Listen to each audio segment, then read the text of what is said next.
Hi everybody. So I wanted to show you how I did this this spinner thing. So the reason that I wanted to do this was I saw one artist, I've seen a couple artists who actually scrape when they're working, they scrape their paint off. They have their item here and they scrape the paint off and put it into a cup to use it for future pillows. So what I do is I have a little peanut butter jar and I just scrape the paint off into there. I will stir it up and you get a gray. Depending on what colors are in it, who knows what you'll get, but it's perfectly fine to use for a future pillow. So I wanted to do that and I wanted to be able to do it easily. And so what I had before was my spinner with two pieces of wood across it and the paint got down in between and it was a pain. So I wanted one flat surface.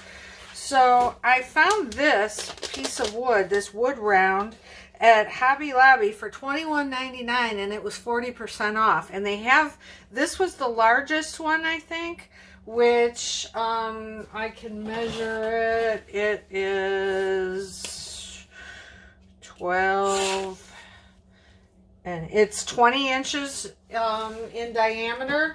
They do have smaller ones. They had one about this size that would fit right over the cake spinner perfectly for a smaller project if you wanted, but I went big so I could fit a big canvas on here. So what I did, now it does have a lip on the bottom. So some people I've seen, they do their spinning on something with a lip, and they put their silicone mat inside, which this one would fit perfectly in there.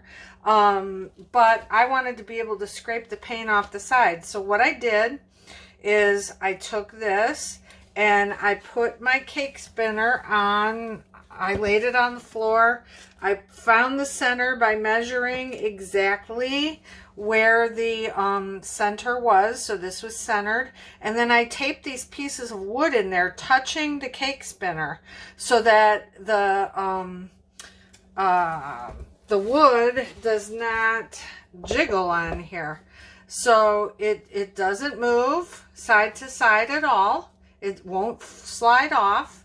And I can pick up my project and I can tilt my painting and do whatever I want to do. And then when I want to set it back down, I just kind of jiggle it until it goes in between those pieces of wood and it's perfectly centered. And then I put this on top, and this is silicone and it cleans up really easily with a wet handy wipe. Works perfectly. And so I'll scrape the paint off first. And so in effect, what it's going to do is keep your box cleaner. Mine I was using before I set this up, so that's why it's got paint all over it. But in the future, when I change this next time, it'll stay pretty clean. So that is that. I just thought I would show you. I got this silicone mat at fluid-art.co. You could see that down here. So it's really nice. And I thought someone would find that useful.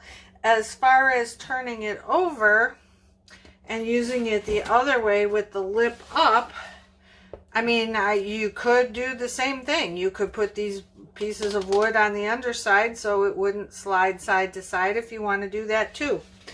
So there you have it. I just thought I would share that so you could see how I put it all together. All right, thanks everybody. Bye-bye.